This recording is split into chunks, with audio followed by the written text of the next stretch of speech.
Wa an Aisyah radhiyallahu anha qalat, diriwayatkan dari Aisyah radhiyallahu anha qalat, ra'aitun nabi, kata Aisyah, saya melihat Nabi Muhammad sallallahu alaihi wasallam yusolli mutarabbian, bahwa Rasulullah sallallahu alaihi wasallam salat dengan bersila, begini. Ya, mutarabbian. Jadi boleh nih begini.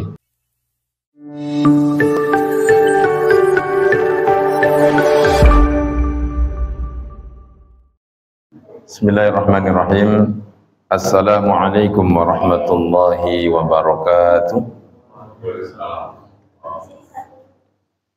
Alhamdulillahi rabbil alamin, wassalatu wassalamu ala rasulillah Muhammad ibn Abdillah, la hawla wa la quwata illa billah. Allahumma salli wa sallim wa barik ala sayyidina wa maulana Muhammadin wa ala alihi wa sahbihi ajma'in wa man tabi'ahum bi ihsanin ila yaumiddin. Qala rabbi shrah li sadri wa yassir li amri wahlul 'uqdatam min lisani yafqahu qawli. Rabbi zidni ilma warzuqni fahma, amin ya rabbal alamin. Hadirin jamaah salat maghrib, bapak-bapak dan ibu-ibu, saudara-saudara sekalian yang dimuliakan oleh Allah Subhanahu wa taala. Puji syukur alhamdulillah, pada sore hari ini kita bisa berkumpul di majelis yang mulia ini, yaitu majelis thalabul ilmi. Mudah-mudahan kumpul kita dari rumah ke sini mendapatkan maghfirah, rahmat dan keberkahan dari Allah Subhanahu wa taala. Dan mudah-mudahan kita semuanya tetap di dalam kebaikan dan rasa syukur kita kepada Allah Subhanahu wa taala. Salawat dan salam tercurah selalu pada baginda Nabi Agung Muhammad sallallahu alaihi wasallam. Mudah-mudahan kelak kita akan mendapatkan syafaatul uzma, syafaat yaumil qiyamah. Amin ya rabbal alamin.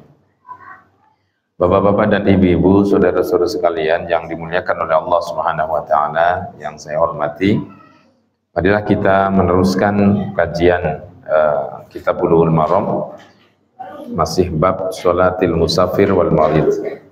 Kita masuk hadis ke 351 ya.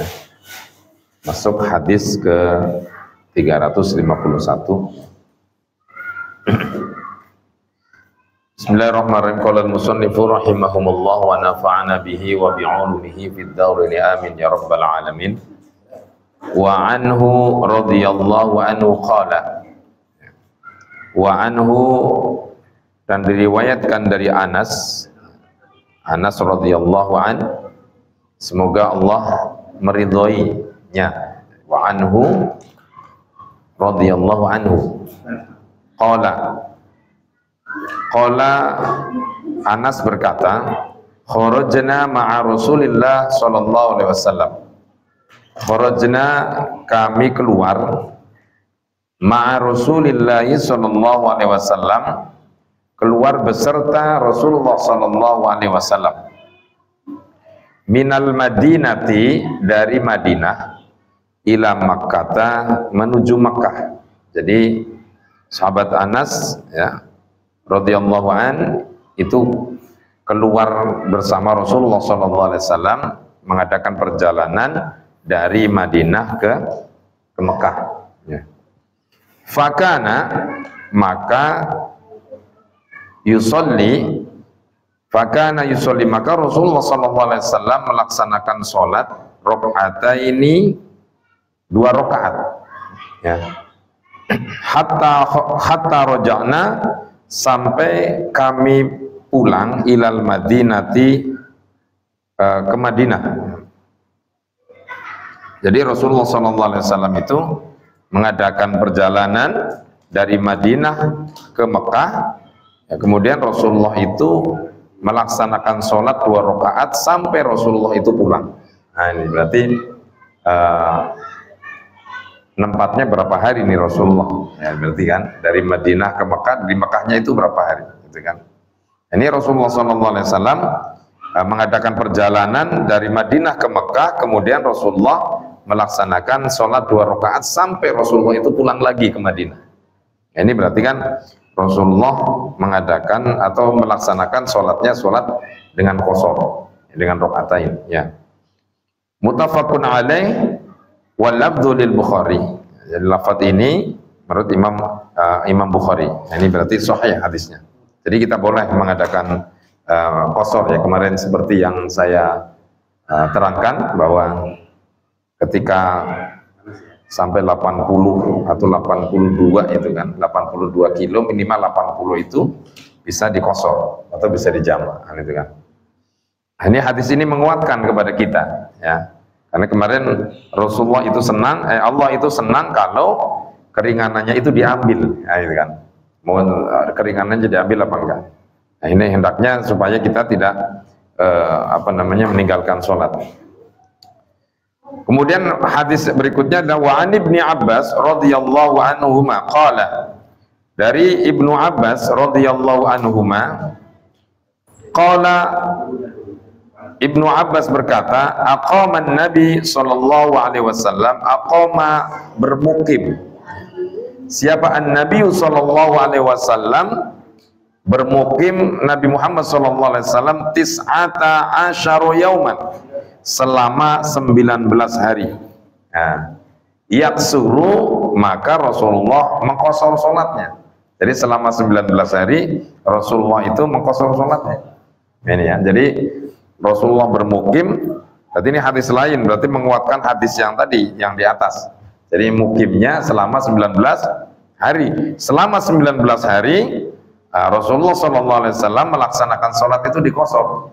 Nah, berarti kalau kita pulang kampung belum ada 19 hari itu masih oke aja itu kan. Hanya orang kampung bingung, kamu udah sholat? Oh, udah tadi, gitu kan. Jadi udah dikosor. Udah dikosor, udah dijamak sholatnya, udah dikosor sholatnya. Nah, ini Rasulullah SAW selama 19 hari ya beliau mukim ya, dalam satu lafaz di Makkah, mukimnya di Mekah. Berarti menguatkan tadi hadis yang di atas, tis'ata asyara yauman, selama 19 hari. Jadi Nabi Muhammad bermukim di Mekah selama 19 hari, kemudian beliau mengqashar sholatnya. Ya berarti setiap hari dikosor sholat. Ya, berarti ini Rasulullah SAW ya mungkin ada kegiatan apa gitu kan. Nah, mungkin umroh ya, haji ya, Fathul Makkah ya di situ ya. Tadi saya tidak baca ininya. Syarahnya. Di Makkah yaitu berarti Fathul Makkah, pembebasan Mekah ya, berarti Fathul Mekah itu berarti kemerdekaan Mekah ya. Jadi karena mungkin beliau Rasulullah SAW mungkin sibuk gitu kan dengan aktivitasnya ya, dengan aktivitasnya itu Rasulullah SAW melaksanakan selama 19 hari itu melaksanakan sholat dengan qashar ya. Rawahu al-Bukhari. Wa fi riwayati li Abi Dawud, menurut riwayat Abi Dawud, sab'a asyrata, yaitu bukan 19 hari tapi sab'a asyrata, 17 hari. Ya. Menurut riwayat yang lain khamsa asyrata, yaitu 15 hari. Ya, jadi ini redaksinya ada yang di atas adalah 19 hari, kemudian menurut riwayat Imam Abi Dawud itu 17 hari, menurut imam yang lain ya ada yaitu selama 15 hari ya. Walahu an Imran, yaitu menurut Imran bin Hasin radhiyallahu anhu, menurut Imam Imran bin Hasin itu 18. Nah, berarti berapa? 12 hari. 18 hari ya. 18 hari. Nah, ini berarti menurut Imam Imran bin Hasin berarti 18 hari. Nah, ini beda-beda ya. Ini redaksi. Ini kan namanya diriwayatkan. Oh, enggak, 19 hari. Kenapa sih kok berbeda-beda? Ya namanya pandangan orang gitu kan. Menurut saya Rasulullah 19 hari gitu. Itu menurut siapa? Ibnu Abbas ya. Kemudian menurut Imam Abu Dawud, oh enggak, Rasulullah itu mukim di Mekah selama 17 hari. Ada sahabat-sahabat yang lain bukan 17 hari tapi 15 hari. Nah, ini. Kemudian menurut Imam Imran bin Husain itu adalah Di sini 18 hari. Nah, ini thamaniyah asyar. Jadi beda-beda. Loh kok ini ya redaksi. Namanya orang yang meriwayatkan banyak gitu kan. Kayak orang meriwayatkan hadis itu kan apa yang dia lihat. Gitu kan. Kata kayak mohon maaf kata makanya ada berpendapat beberapa fikih itu karena sudut pandangnya berbeda. Ya, sudut pandang. Kenapa sih terjadi perselisihan-perselisihan itu diantaranya ya memaknai kata itu kadang-kadang berbeda-beda. Ya, satu yang menimbulkan perselisihan itu kadang memaknai kata itu berbeda. Jadi memaknai ya. Misalnya kita melihat apa itu kan? Kita melihat malam-malam ya, bapak-bapak melihat misalnya lagi jalan-jalan melihat putih-putih. Gitu kan, melihat putih-putih nih, misalnya kan, di bawah pohon ada putih-putih, ya kan, misalnya kan. Ini bagi orang yang takut, wah itu ada apa namanya, setan gitu kan, ada setan itu di bawah pohon, ya ada pocong lah gitu. Tapi bagi orang yang enggak, itu bukan, itu sinar lampu, nah gitu kan. Jadi berbeda-beda sudut pandang dalam memaknai satu kata itu berbeda ya, satu objek itu dia berbeda. Makanya wajar ketika ada apalagi dengan hukum fikih. Nah, itu ya. Hadis ini juga diriwayatkan oleh imam ini berbeda. Maka nggak usah bingung. Makanya kok sholat kok ada, misalnya sholat itu kok ada yang berbeda, takbirnya berbeda, ya kan? Sedekapnya berbeda. Ada orang sujudnya berbeda, cara berdirinya juga berbeda. Oh, ya cara baca Fatihahnya berbeda. Ada yang kemarin ada yang baca basmalah, ada yang tidak, ada yang dilirihkan, ada yang dijaharkan. Nah, ini sudut pandang, ya sudut pandang. Maka kalau ada perbedaan di antara kita, ikhtilafu ummati rahmah. Ya, perbedaan dalam umatku kata Rasulullah adalah rahmat. Nah, ini masya Allah. Makanya jangan perbedaan itu dijadikan sebuah perselisihan. Jadi perbedaan itu adalah merupakan rahmat, ya, dijadikan menjadi sebagai kekayaan ilmu. Ya, dalam apalagi dalam tadi saya sampaikan dalam fikih itu, makanya kajian Bulughul Maram ini adalah kajian fikih. Ya, dari kajian fikih. Maka orang kalau ngaji fikih itu banyak kurang peminatnya, kan itu kan. Daripada misalnya ngaji-ngaji ceramah-ceramah yang apa namanya, yang umum gitu kan. Itu ngaji fikih itu memang sudah diisyaratkan oleh Rasulullah SAW, itu peminatnya itu berkurang ya, di mana-mana begitu ya. Ini makanya segelintir orang yang ngaji fikih di zaman Rasulullah pun begitu. Dalam kumpulan zikir itu ada majelis taklim yang ngaji fikih itu orangnya sedikit. Tapi ada yang majlis taklim yang bersolawat kemudian berzikir itu orangnya banyak. Jangan heran ya. Di zaman Rasulullah pun sudah disyaratkan seperti itu. Karena orang yang ngaji fikih itu sedikit orang. Maka kalau hal yang demikian bagi orang dianjurkan ketika melihat seperti itu, apa yang harus kita lakukan? Maka masuklah kepada kajian-kajian fikih.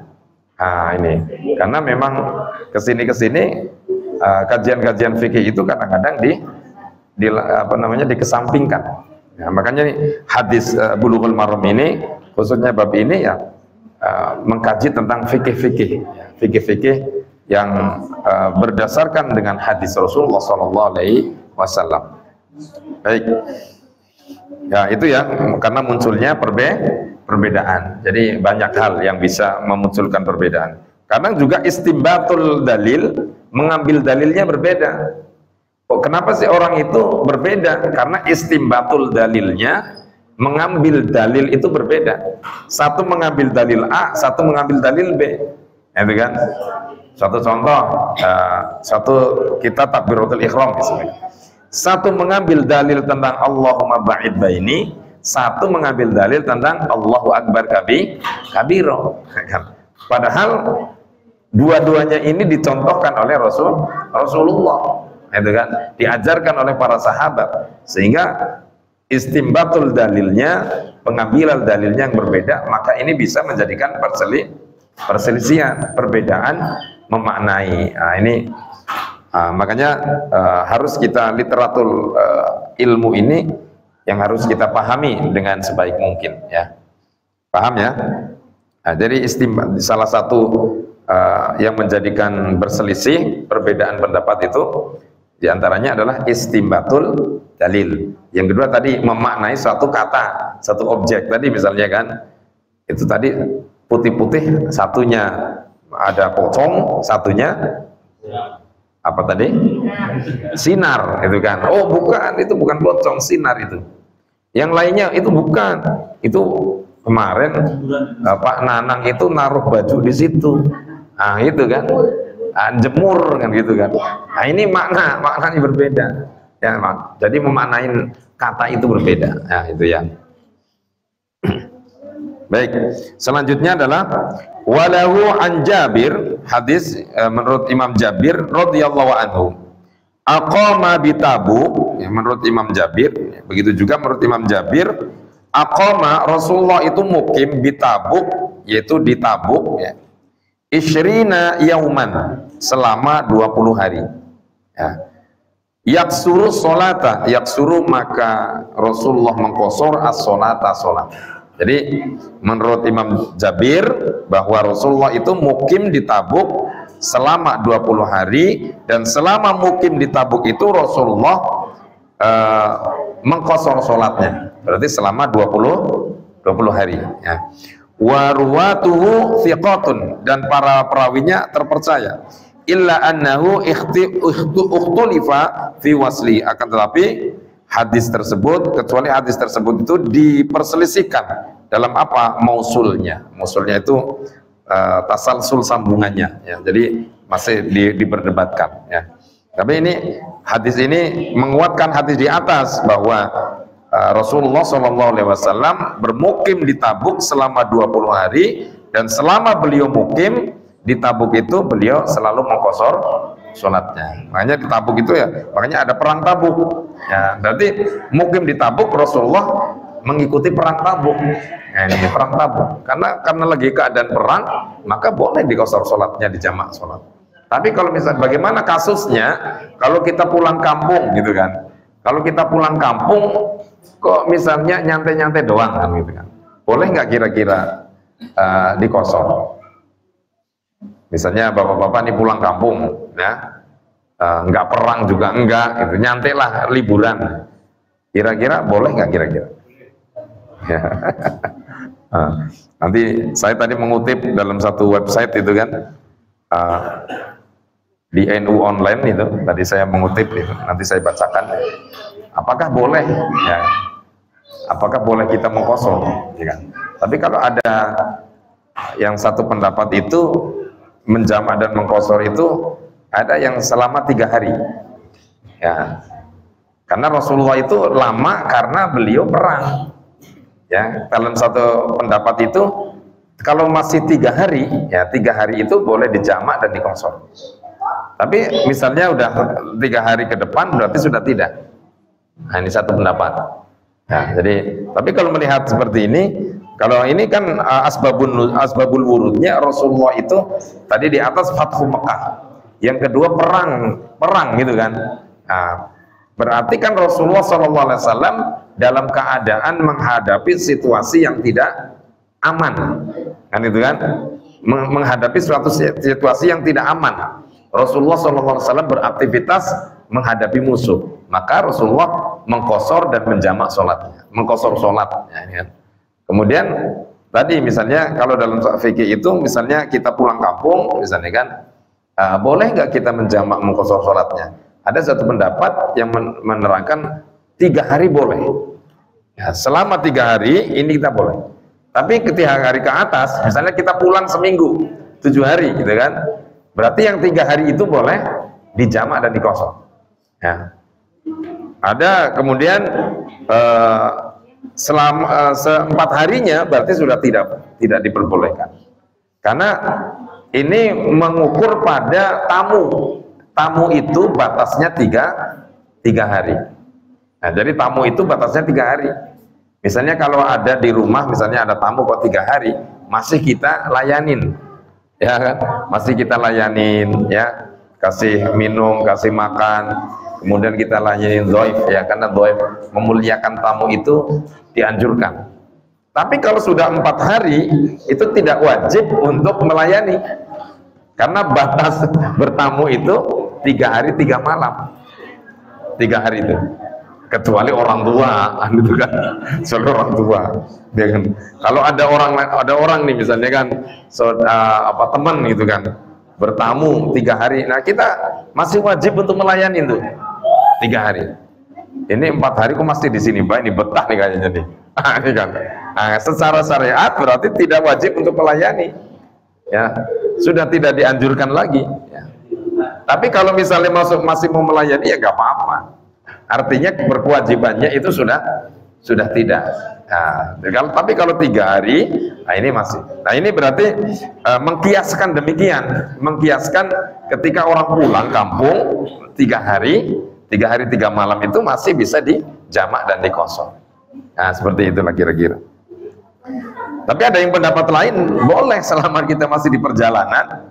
Tapi kalau di kampung kan sudah mukim ya, mukim 7 hari gitu kan. Pak Nanang pulang ke Cilacap mukim 7 hari.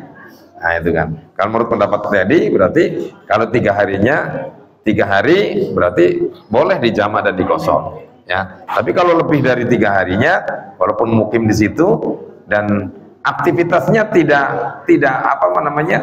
seperti Rasulullah, gitu kan? Aktivitasnya cuma silaturahim, ya kan? Apalagi Lebaran silaturahim, makan mulu gitu kan?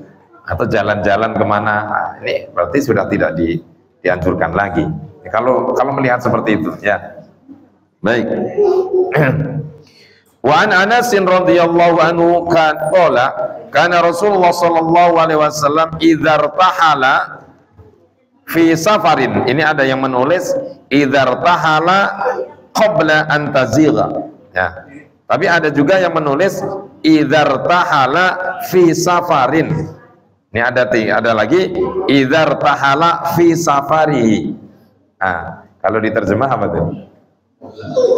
Enggak, maksudnya fi safarin ada enggak? Bukan, maksudnya idza irtahala fi safarin ada enggak? Safarinya enggak ada. Tapi kalau dalam kitab yang ini ya, yang kitab kuningnya ada kalau di sini fi safarin. Nah, irtahala idza irtahala fi safarin.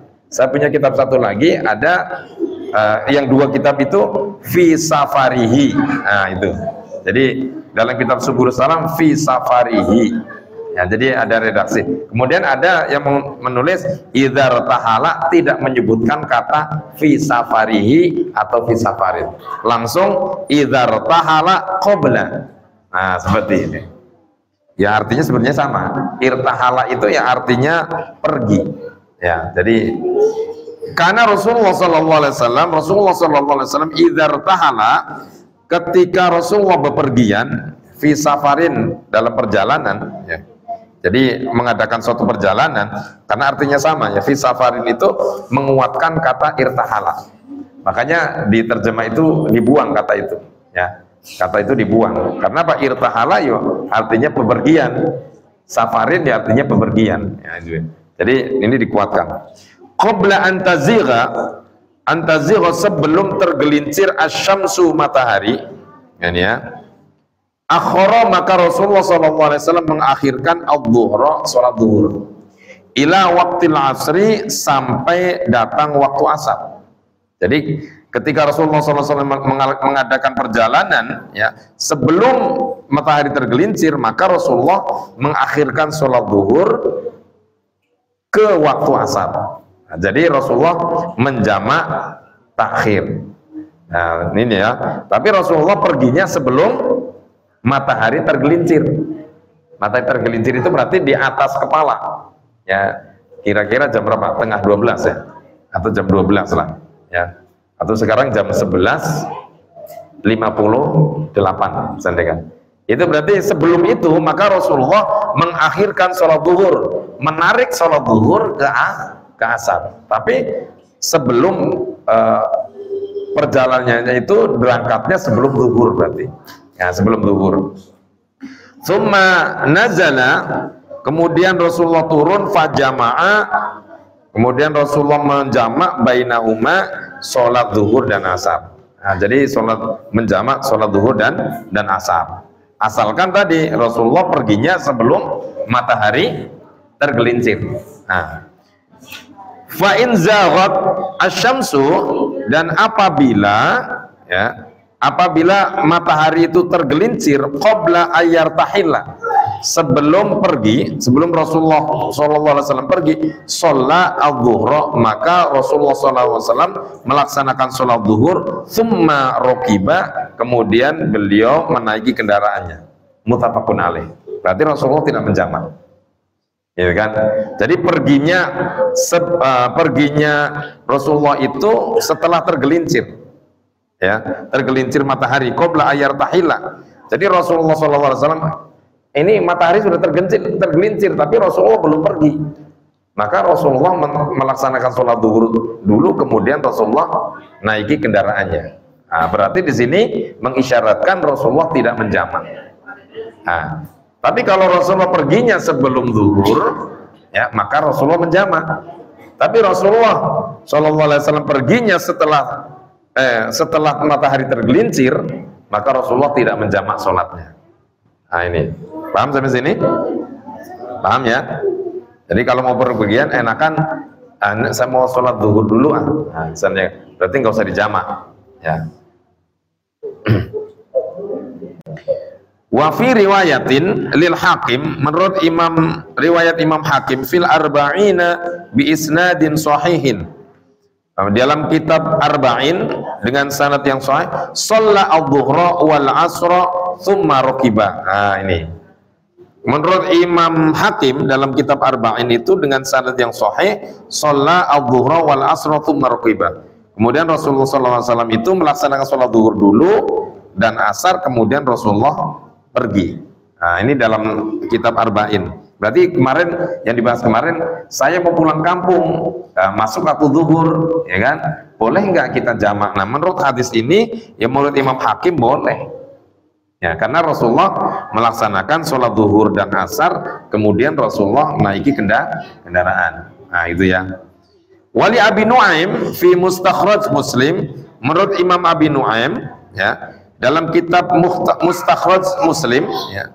Kana idza kana fi safarin, kana idza kana, dahulu, ya, Rasulullah SAW itu mengadakan perjalanan, fazalat, kemudian tergelincir, asyamsu, matahari, sholat zuhra wal asra jami'an. Nah, ini menurut Imam Abi Nuaim juga dalam kitab Mustakhrajnya Imam Muslim, Rasulullah itu mengadakan mengadakan perjalanan. Sebelum mengadakan perjalanan, kemudian matahari tergelincir, maka Rasulullah SAW menjamak sholat zuhur dan asar. Kemudian Rasulullah pergi. Nah, ini menguatkan kemarin, ya. Menguatkan kemarin pertanyaan Pak Fauzi, boleh nggak kita itu mau pergi masuk waktu zuhur, bolehkah kita menjamak zuhur dan asar? Melihat hadis ini berarti boleh. Ya, kan? Berarti boleh. Misalnya kita mau pulang kampung atau pergi kemana, ya. Maka yang mensyaratkan untuk dijamak dan dikosor, maka diperbolehkan untuk dijamak dan dikosor. Ya. Paham sampai sini? Paham ya? Ini biar selesai ya hadisnya. Wa an Mu'adz bin Jabal, menurut Imam Mu'adz bin Jabal radhiyallahu anhu qala, menurut beliau, kharajna ma'an Nabi sallallahu alaihi wasallam, kharajna, kami keluar ma'an Nabi, berserta Nabi Muhammad SAW, fi ghazwati Tabuk, dalam perang Tabuk. Jadi kami keluar dengan Rasulullah untuk berperang Tabuk. Fakana yusalli dhuhra wal asra jami'an. Rasulullah SAW, kalau yusolli itu bisa diartikan ini kan fi'il mudhari'. Fi'il mudhari' itu bisa mengartikan, yang pertama adalah diartikan suatu perbuatan itu sering dilakukan. Nah, itu sering dilakukan secara kontinu, ya. Atau juga kadang-kadang dilakukan. Nah, atau jadi yusolli, ya, kadang dilakukan atau biasa dilakukan oleh Rasulullah. Makanya di sini meredaksinya yusolli, bukan sholat. Nah, jadi Rasulullah sering melaksanakan sholat zuhur dan asar secara berjamaah, ya, secara dijamak. Wal maghrib wal isya jami'an. Kemudian Rasulullah SAW melaksanakan sholat maghrib dan isya juga dilaksanakan dengan dijamak. Itu karena keadaannya apa? Perang Tabuk. Nah, ini ya.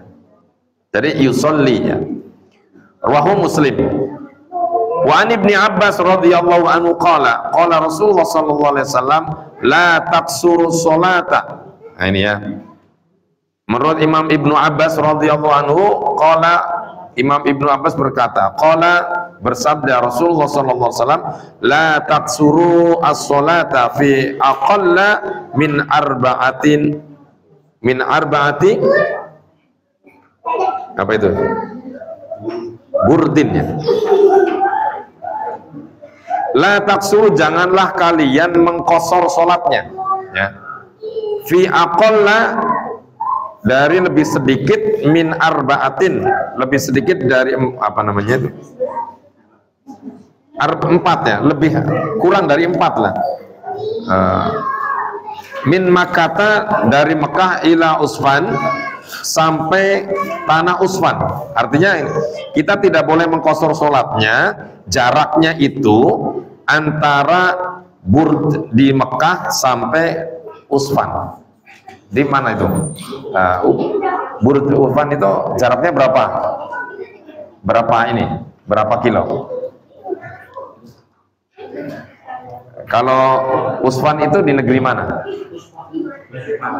Madinah ya? Nggak tahu juga ya. Di mana coba nih? Uzbekistan kali. Ya pokoknya sono lah kan gitu ya. Ya. Coba dicari browsing ya. Usfan itu ya. Iya Usfan. Ya. Usfan. Ya, Usfan. Uzbekistan kali ya. Mungkin Uzbekistan kali. Ya Burd, pos berarti. Ya berarti 82. Ya. Kurang dari berarti, jadi fi aqalla, kurang dari 4. Ya, gitu kan? 4 burd, yaitu dari Mekah sampai Usfan. Nah itu ya. Ya. Jadi kurang dari 4 pos ya. 4 pos itu 4 pos itu berarti 82. Ya, min Makkah, dari Mekah ke Usfan, dari jaraknya dari Mekah ke Usfan. 4 burd ya, bardin itu. Jadi kurang, jadi nggak boleh itu. Jadi kalau kurang dari itu, maka kita tidak boleh mengkosor. Jadi apa? Boleh dijamak. Ya, jadi kosor nggak boleh. Berarti kalau ke Pemalang boleh nggak dikosor? Boleh ya. Ya kan? Karena dari Pemalang itu udah 300 kilo ya. Oh iya kan? Satu pos-pos itu kan. Ya. Jadi la taksuru sholat. Jadi nggak boleh tuh mengkosor sholat kalau kurang dari 4 burd. Ya.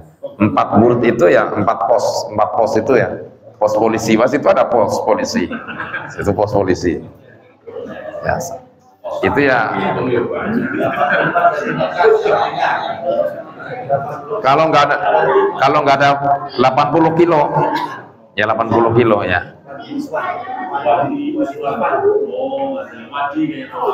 Oh, 80 kilo. 80 kilo dari Mekah ke Madinah, dari Mekah ke Madinah. Nah, 80 kilo ya. 84 kilo. Itu browsingnya di situ. Ya, siap. Ya kan perlu kita cek apa namanya? Cek apa tuh namanya? Cek posnya ya kan. Nah, ini yang punya pos ini. Bambang itu. Nah, itu. Jadi kalau kurang dari itu 4 pos itu berarti tidak boleh dikosor. Berarti boleh dijamak. Jamak saja berarti, ya kan? La taksuru. Nah, ini ya. Ruahu ad-Daruqutni bi isnadin dhaif, tapi sanadnya dhaif, lemah ya. Nah, ini sanadnya dhaif. Was sahih annahu mauquf, dan sahih bahwa hadis tersebut mauquf. seperti halnya kada akhrajahu Ibnu Khuzaimah, seperti halnya hadis yang dikeluarkan oleh Ibnu Khuzaimah, ya. Nah, hadis ini lemah, ya. Wa an Jabir radhiyallahu anhu ta'ala qala Rasulullah sallallahu alaihi wasallam khairu ummati, nah ini, sebaik-baik umatku alladzina idza asa'u, mereka yang melaksanakan atau melakukan dosa, istaghfaru, maka mereka beristighfar. Jadi sebaik-baik umatku, kata Nabi, setelah melakukan kejelekan, kemaksiatan, melaksanakan dosa, maka dia langsung istighfaru, meminta ampun kepada Allah. Maka harus setiap hari kita istighfar sebanyak-banyaknya. Rasulullah itu beristighfar minimal ada yang meriwayatkan 70 kali sehari, ya. Ada yang meriwayatkan 100 kali. Nah, ini. Maka istighfar ini berarti selain kita membaca ya astagfirullahaladzim, berarti kita meminta ampun kepada Allah. Ya Allah, ampunilah dosa-dosaku. Nah, itu harus dimaknai, ya. Jangan hanya kita astagfirullahaladzim, tapi kita tidak memaknai pikiran dan hati kita meminta ampun kepada Allah, ya. Jadi sebaik-baik umatku, kata Nabi, mereka yang berbuat dosa langsung meminta ampun kepada Allah, ya. Wa idza safaru qasaru, dan sebaik umatku, kata Nabi, wa idza safaru, ketika mereka mengadakan perjalanan, qasaru, ya, mereka mengqasar salatnya. Jadi boleh kita mengqasar salat. Berarti paling bagus tuh daripada kita melaksanakan sholat adanya, bukan di jamaah. Nah, ini. Walaupun kita berat nanti, ya. Kok 4 jadi 2, kayaknya ada yang hilang. Nah, gitu. Maka kata Nabi, khairu ummati, gitu kan. Ya, wa idza safaru qasaru. Apalagi dalam perjalanan sering keluar kota itu kan, wah, di qasar terus itu. Dapat rusuk terus itu. Kayak Pak Fauzi dapat rusuk terus itu. Ke Papua, wah, dapat rusuk terus itu. Aneh gitu. Karena beliau ini kerjanya kesana kemari itu kan. Kesana kemari mencari alamat gitu. Nah, ini kan. Nah, ini kan qasar. Wa idza safaru qasaru. Ketika mengadakan perjalanan, maka kata Rasulullah, qasaru, sebaik-baik umatku. Nah, berarti paling baik itu sebaik-baik umatku. Berarti kalau fahmu mukhalafahnya, pemahaman kebaliknya, kalau kita nggak mengqasar berarti bukan sebaik-baik, gitu kan, ya. Nah. Kemudian wa aftaru, dan boleh berbuka puasa. Tidak berpuasa boleh. Ya, jadi makanya ini sunnah berarti kan.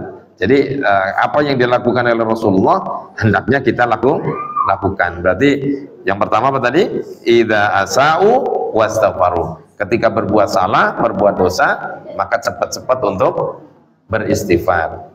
Yang kedua, wa idza safaru qasaru. Ketika kita mengadakan perjalanan, bepergian, maka mengqasar salatnya. Wa aftaru. Ketika kita mengadakan perjalanan juga, kita diperbolehkan untuk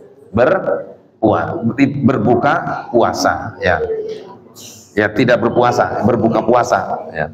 Berarti tidak berpuasa, ya. Jadi ini akhrajahu at-Tabarani fil Awsati bi isnad dhaif. Ya, yang dikeluar hadis ini dikeluarkan oleh Imam At-Tabarani di dalam kitab Awsat dengan sanad yang dhaif. Wa huwa fi mursal. Ada yang mengatakan, kalau di sini tulisannya fi marasil. Mursal, kitab kalau dalam kitab yang lain wa huwa fi mursal. Nah, ini kadang-kadang apa ini salah penulisan atau apa, saya kurang tahu, ya. Tapi redaksinya memang seperti itu. Yaitu hadis tersebut mursal Sa'id bin Musayyab, ya. Indal Baihaqi, menurut Imam Baihaqi, mukhtasaran, redaksinya secara singkat, ya. Mukhtasaran secara singkat, ikhtisar, ya. Kemudian hadis selanjutnya adalah wa an Imran na Husain radhiyallahu anhu, menurut Imran bin Husain radhiyallahu an, bukan Husain tapi Husain pakai shad, ya.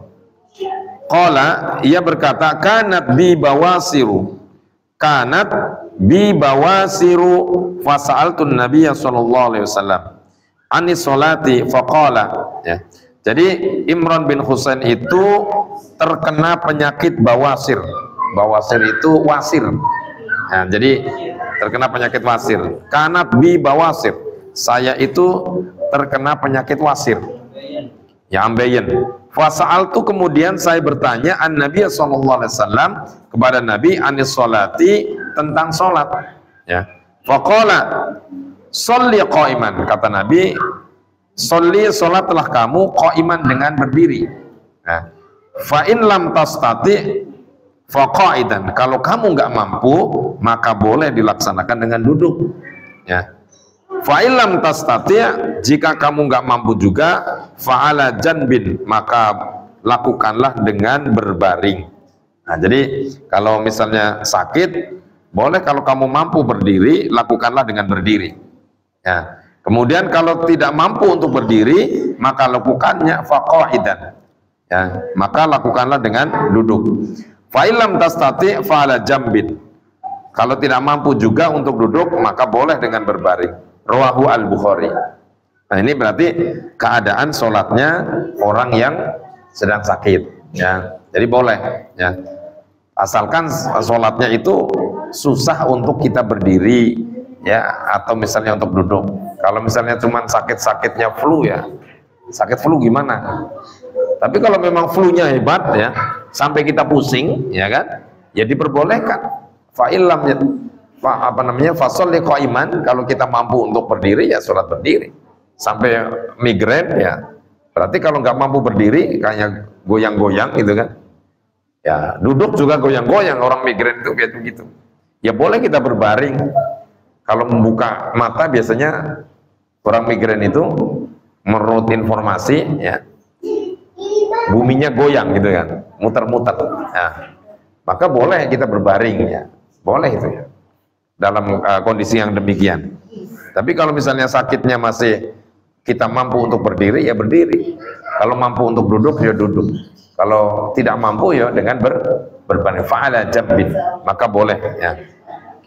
Wa an Jabir radhiyallahu anhu ta'ala anhu qala ada Nabi sallallahu alaihi wasallam, menurut Imam Jabir radhiyallahu an, ada an-Nabi sallallahu alaihi wasallam, Nabi Muhammad sallallahu alaihi wasallam itu menengok maridon, orang sakit, ya. Fara'ahu, kemudian Rasulullah melihatnya, yusolli ala wisadatin, yang sakit itu sedang sholat di atas bantal. Jadi lagi sholat di atas bantal. Faroma biha, ya. Kemudian kalau kata Roma itu, kemudian Rasulullah mengambil bantal tersebut, ya, Rasulullah mengambil kemudian dilempar bantal itu. Roma itu artinya melempar, ya. Kemudian Rasulullah mengambil, kemudian dilempar bantal itu. Sholli, kata Nabi, sholatlah alal ardi, sholatlah kamu di atas tanah, ya. Jadi nggak boleh tuh sholat di atas bantal. Ini statokta, tapi jika kamu mampu, ya kan gitu kan. Kalau kamu mampu sholat walaupun kamu sakit, kemudian sholat dan kamu mampu untuk berdiri di atas tanah atau duduk di atas tanah, maka lakukanlah. Wa illa, tapi kalau kamu nggak mampu, fa'aumi ima'an, maka cukup dengan isyarat saja, ya. Waj'al sujudaka akhfadha, dan jadikanlah sujudmu itu lebih rendah, min ruku'ika, daripada rukukmu. Jadi kalau kita sholatnya isyarat, ya, misalnya kan, misalnya begini kan isyarat, ya. Berarti jadikanlah sujudmu itu lebih rendah daripada rukukmu. Misalnya sujudnya berarti lebih rendah begini. Ini sujud berarti kan, ruku begini aja kan. Nah, jadikanlah sujudmu itu lebih rendah daripada rukukmu. Misalnya Allahu Akbar, misalnya kan sujud ruku, ya. Nah, jadikanlah sujudmu itu lebih rendah daripada rukukmu. Sujudnya berarti Allah. Nah, lebih rendah kan. Atau kalau kita mampu lebih rendah lagi kan. Nah, jadi jadikanlah sujudmu itu lebih rendah daripada rukukmu. Jadi jangan sampai sama. Jadi Allahu Akbar, Allahu Akbar, Allahu Akbar, Allahu Akbar. Ini kan sama. Seperti misalnya kita sholat di kendaraan kan dengan isyarat, ya. Itu namanya isyarat berarti kan, sholat dengan bi'ima, fa'au. Nah, di sini fa'au mi'ima, ya, dengan berisyarat. Jadi jadikanlah sujudmu lebih rendah daripada ruku'mu. Allahu Akbar, ya, sami Allahu liman hamidah, Allahu Akbar, lebih rendah. Nah ini. Waj'al sujudaka akhfadha min ruku'ika. Rawahu al-Baihaqi wa shahahu Abu Hatim waqfahu. Wa an Aisyah radhiyallahu anha qalat, diriwayatkan dari Aisyah radhiyallahu anha qalat, ra'aitun nabi, kata Aisyah, saya melihat Nabi Muhammad sallallahu alaihi wasallam yusolli mutarabbian, bahwa Rasulullah sallallahu alaihi wasallam sholat dengan bersila, begini, ya, mutarabbian.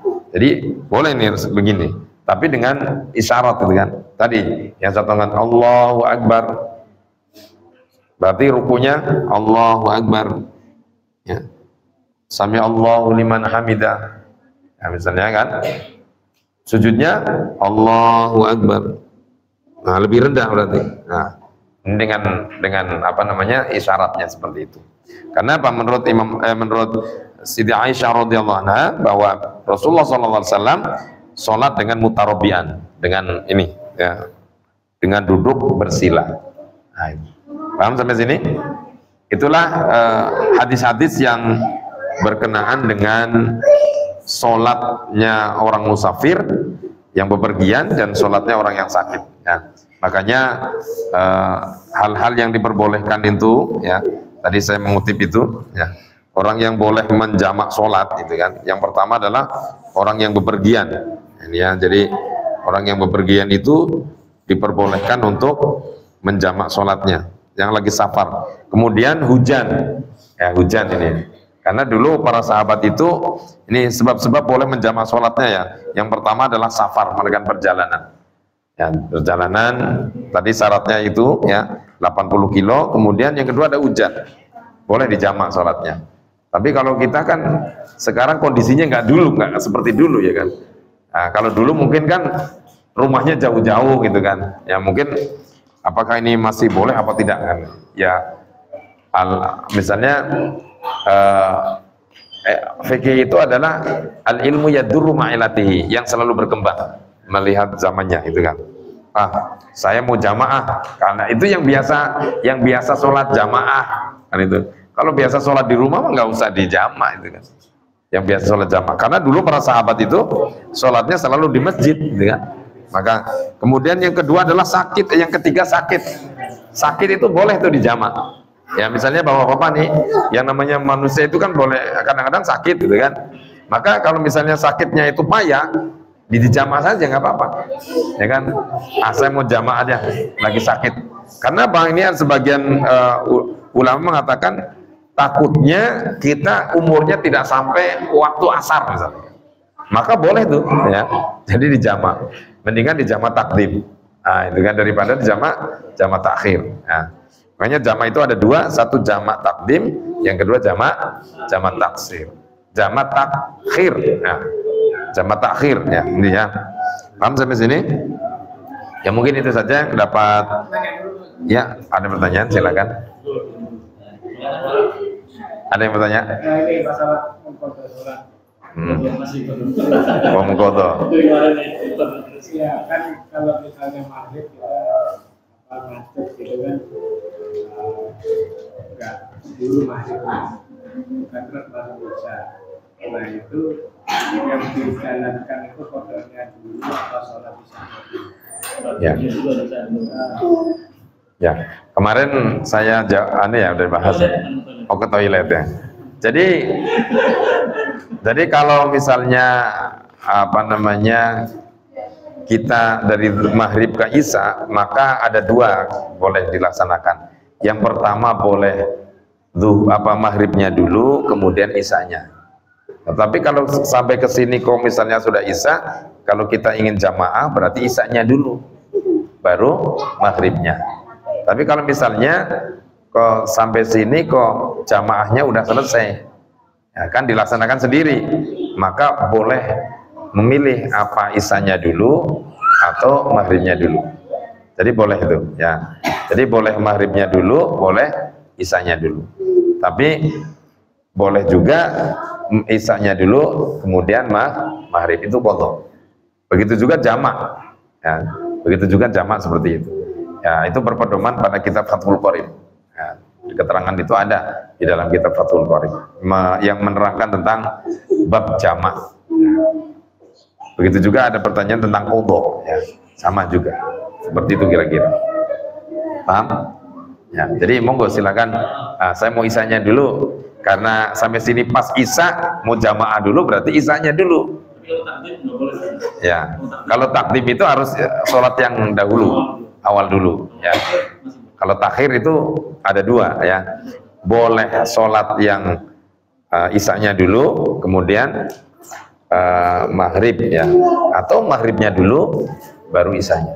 Itu kalau takhir, ya. Paham itu ya? Begitu juga misalnya qadha, ya, qadha. Isanya dulu baru maghrib, atau maghribnya dulu. Ya, kalau ini dimungkinkan sudah tidak dapat jamaah. Tapi kalau ada jamaah, ya utamakan jamaah dulu, baru kita melaksanakan qadha. Nah, seperti itu. Baik, itu saja. Ada lagi? Ya. Bisa. Jadi ada dua pilihan dalam perjalanan. Apakah diutamakan kita sholat secara berdiri, artinya nyampe di tempat, ataupun kadang kalau kita naik bus atau mobil itu nggak bisa sholat berdiri, satu ya. Ini kalau sholat itu rukun berdiri. Kalau mampu. Iya, kalau mampu. Nah, apakah diutamakan kita usahakan sampai di tempat, jadi kita bisa sholat berdiri dengan tadi keutamaan tadi karena kalau mau berdiri atau kita sholat di perjalanan di kendaraan walaupun nggak bisa berdiri karena mungkin tadi keadaan. Mungkin seperti makanya belum tentu nanti tadi nyampe di sana mungkin kondisi kita yang pas lama. Iya, betul. Kita belum sholat terus mungkin ini ya alhamdulillah gitu. Iya. Ada apa gitu. Jadi ya sholat dulu lah gitu. Nggak bisa berdiri kondisinya gitu. Jadi diutamakan seperti itu. Ya. Sampai dulu atau di jalanan dulu. Kalau melihat hal demikian, ya misalnya kalau mungkin dimungkinkan, ya kan. Kalau dimungkinkan perjalanan itu sampai tempat rest area lah katakanlah ya. Rest area itu kok perjalanannya itu aman, ya kan, perjalanannya aman, kemudian nyaman, ya, sampai ke rest area, kemudian waktunya tidak terburu-buru atau waktunya itu juga dapat, gitu kan, maka lebih baik sampai ke rest area, kan gitu kan. Tapi kalau dimungkinkan, ya khawatir, nah gitu kan, kita merasa khawatir, satu khawatir tidak sampai ke sana, gitu kan, tidak sampainya kan banyak. Satu keadaan, ya kan, mungkin mogok mobil, atau misalnya tadi naudzubillah min dzalik, misalnya kan, maka kalau kita merasa khawatir, lebih baik kita dilaksanakan di perjalanan, yaitu di bis, ya. Yaitu walaupun dalam keadaan di sini tidak bisa berdiri, nah ini kan. Jadi kalau kita memang khawatir, ya lakukan saja di bis atau. Tapi jangan sambil mau nyupir ya Allahu Akbar. Ya, jangan sampai. Sami Allahu liman hamidah.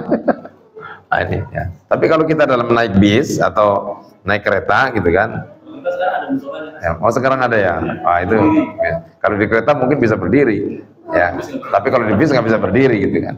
Tapi kalau dimungkinkan bisa, ya laksanakan sholat pas sampai, ya kan. Waktunya, keadaannya sehat, nyaman, aman, ya silahkan, lebih baik di situ. Tapi kalau misalnya khawatir, kita khawatir, ya kan, yang namanya orang itu kan nggak ngerti gitu kan, dalam satu perjalanan, maka lebih baik dilaksanakan di perjalanan, di bis atau di kereta, seperti itu. Makanya kemarin saya terangkan ada yang namanya sholat lihurmatil wakti. Sholat lihurmatil waktu itu cukup dengan ingat dan niat saja, ya. Nanti sampai, kalau masih sampai tempat kok masih kebagian waktu, maka dia sholatnya ada dengan laksanakan adaan lillahi ta'ala. Tapi kok sampai tempat kok tadi misalnya kok waktunya sudah habis, maka cukup dengan qadha. Nah, karena memang suatu keadaan. Kira-kira seperti itu. Ya. Baik, itu saja yang dapat saya sampaikan. Mudah-mudahan ada manfaatnya dan mudah-mudahan kita futuh ilmu dan kita diberikan ilmu yang manfaat oleh Allah Subhanahu wa taala. Mari kita tutup dengan pembacaan kafaratul majlis. Subhanakallahumma bihamdika asyhadu an la ilaha illa anta astaghfiruka wa atubu ilaik. Assalamualaikum warahmatullahi wabarakatuh.